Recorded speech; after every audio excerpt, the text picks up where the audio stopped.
Hello everybody and welcome to Tell Me About Gaming. Sit back, relax, and open up your ears because today we're going to be talking about the arena FPS genre and whether or not I think it's on its last legs, and you guys are also going to hear my brand spanking new mic. I'd really appreciate it if you guys would leave down in the comments below whether or not this audio sounds way better than what it did before. Hopefully it does. I'm really hoping it does. But anyway, let's stop the jibber jabber and let's get straight into this video.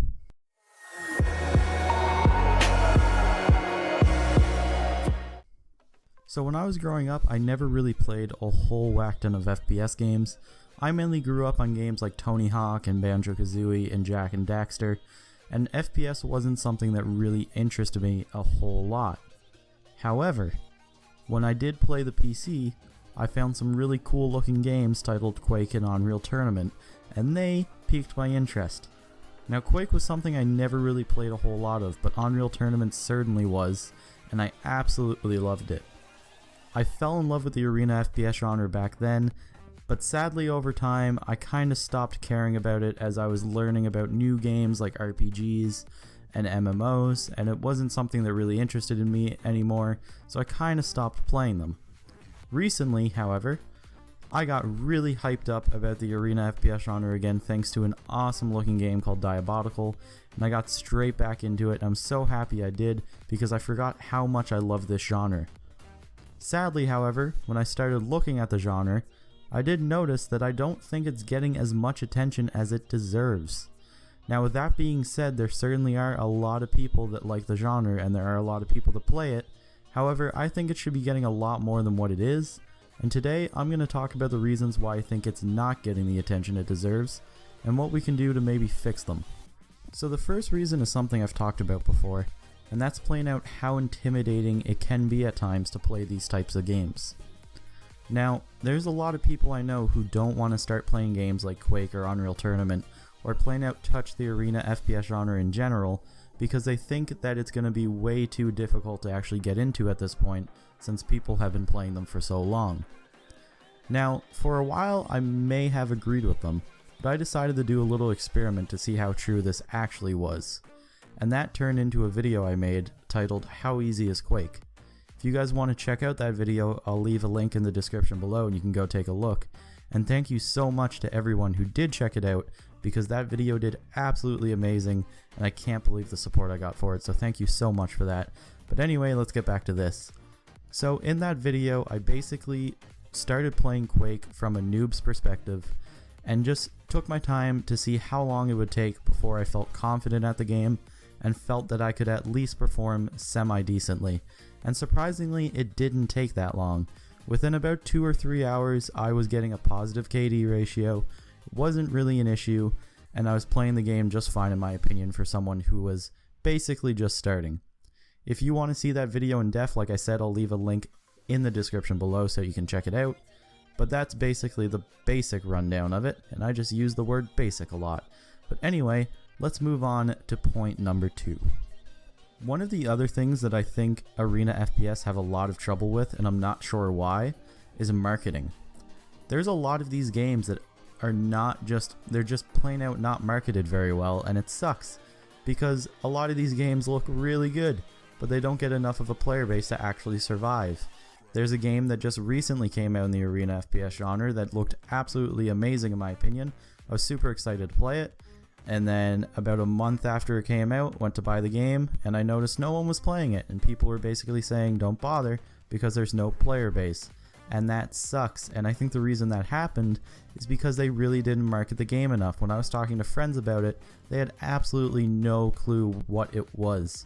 So I think it's very important for these games to market themselves, to get the names out there so that people actually know about it and they can actually build a player base. The third and final point I want to discuss is kind of an interesting one, and that's maybe people just plain out don't know what arena FPS is. Now hear me out here for a second. I know this sounds weird, but when I was growing up, I grew up in the prime time for arena FPS. Quake and Unreal was at its best when I was in my childhood. But people who are younger than me, gamers who are younger than me, and there's a whole bunch of them, wouldn't have grown up around these games. They grew up around games like Halo 3 and Call of Duty Modern Warfare. These weren't games that they heard of, and the arena FPS genre wasn't something that was huge when they were growing up, which means maybe they have plain out no idea what arena FPS is, and therefore have no interest in looking into it. Now with that being said, I think there's a couple of ways that we can fix these different issues, and that's what I'm going to talk about now. At the start of the video, I discussed being intimidated and the difficulty of the arena FPS genre as being one of the issues that maybe people have with trying the genre or giving attention to it. Now how do you fix this? Well, I think there's two major ways. The first one is add a matchmaking system. If you are able to add a system that makes sure that new players play against new players or players that aren't that great, and good players play against other good players, chances are you'll get people to stay interested in these games for a lot longer because they're not going to get absolutely demolished every single game. In a lot of these games, the trick to keeping someone's interest is to show them that there is skill to be gained and that they can get a lot better, but to also show them that they're not absolutely horrible and all they have to do to get better is work for it. Now, in games like Quake, they do kind of show this in the way that you absolutely suck at the start usually, and you can work your way up to a very high level. However, the problem with Quake is you're playing against people so good a lot of the time that you have no feeling that you can actually get that good because you're just getting wrecked all the time.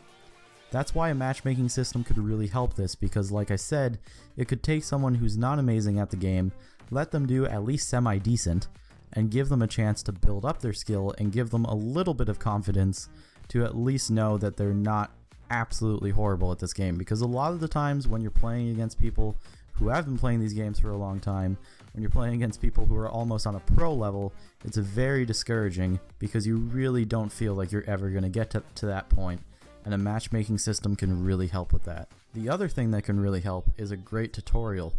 Now, most of the time, arena FPS seem to be pretty good at throwing in some tutorials, which is nice, but they're not always that amazing, they're not always super in-depth, and I think developers really have to put a huge focus on tutorials because they are important, people do play them, and people do learn from them, so you really should put a focus on them and give new players a way to learn the game. The second thing we talked about was marketing. Now, there's not really a fix to the marketing issue other than market your games. There's not a whole lot I can say in this category because really it's just up to the developers to market their games and get the name out there, and I keep messing up every second word I'm saying, but anyway, you definitely can do this, and there's games that have done this. Games like Diabolical, who have had absolutely amazing successful Kickstarters. They got their name out there very well on their own, and they got what they deserved for it because their Kickstarter got funded nearly immediately. I'm so happy for them, and if you haven't noticed, I'm very excited for Diabolical. So go check out that game if you haven't seen it yet. I made a Tell Me About video on it, so go watch that. Anyway, as I was saying, really when it comes down to marketing, you just have to market your games. You have to find a way to get your name out there, to get people interested in the game, and to get them talking. The third and final thing that I discussed was how people plain out might just not know what the arena FPS genre is. Now I think there's one real way you can fix this, one really cool way you can fix this, and it's a way that will get people very interested in the game, and that is esports. Now once again, I'm going to use Diabolical because I think they're doing amazing with their marketing and with how they're running the game and how they're developing it. And you can see that a lot of people are interested in this game because it has a very competitive aspect to it, and I think that's very important. Especially when this game comes out. A good way to get the name out there is going to be by hosting tournaments and live streaming them and having pro matches and commentaries, because if someone doesn't know what arena FPS is, the coolest way to show them is by pro gameplay, because I remember seeing professional gameplay of Quake when I was younger, and it blew my mind that people were that good. It got me interested, and it made me want to get better at the game and play the game. So I think tournaments and esports are a very good way to get people to understand what the arena FPS genre is. It's a very good way to get people hyped about it, and it's a very good way in general to let people know what's going on in the arena FPS world. So guys, that's the end of the video. Hopefully you enjoyed it. If you did, leave a thumbs up. If you didn't enjoy it and you think I'm a total dumbhead, well, let me know in the comments below what your opinion is on this. Or if you think there's other reasons that the arena FPS genre isn't getting as much attention as it deserves, let me know too, because I'd love to hear your opinions on it. Also, I know that the video title is this the end of arena FPS?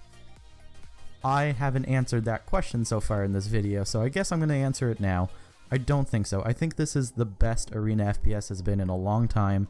There's some awesome looking games coming out like Quake Champions and Diabolical, and I think if there's really a chance for arena FPS to come back out in the spotlight, this is the time. And honestly, I don't want people to think I'm making this video to hate on the genre or any of that type of stuff, because if you haven't been able to tell already, I really love this genre, and I really just want it to be at its top again. I want it to be out in the spotlight. I want people to know about it, and I want people to be playing them, and I want these games to be successful. And hopefully by making these types of videos, people will get an understanding of that, and maybe people who haven't played the genre will give it a try. So like I said, if you guys enjoyed the video, make sure to let me know. Please also let me know how the mic audio sounds, because I'm pretty excited about it, and I'm really excited to hear what you guys think. Hopefully you like it, hopefully it is good. And thank you guys so much for watching. I really do appreciate it. I will see your beautiful minds in the next video.